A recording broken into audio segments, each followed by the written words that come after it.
দুপুর বন্ধুরা। তো আমার রান্নাবান্না মোটামুটি কমপ্লিট। তো আজকে আমি কী রান্না করলাম তোমাদের একটু দেখাই, ঠিক আছে? এই দেখো ভাত, এখানে আছে এই দেখো চিকেন, এই দেখো এখানে আছে পাবদা মাছের ঝাল, আর আছে দেখো আলু ভাজা, উচ্ছে ভাজা, আমের চাটনি, আর আছে স্যালাড। এখনো কাটিনি, সব রেখে দিয়েছি। তোমরা তো জানোই যে আমি একটু জলে ভিজিয়ে রাখি সব কিছু, তাই সব ভিজিয়ে রেখেছি।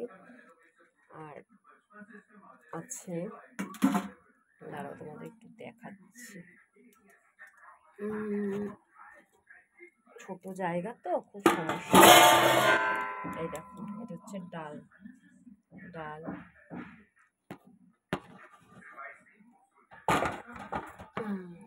একটা জিনিস সঙ্গে কি আছে জানো তোমরা?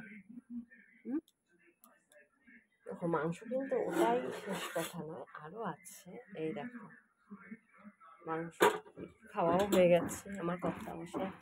আর সঙ্গে যেটা বাঙালিদের না থাকতে নয়, সেটা হচ্ছে দেখো তোমাদেরকে দেখাচ্ছি, এটা হচ্ছে রসগোল্লা।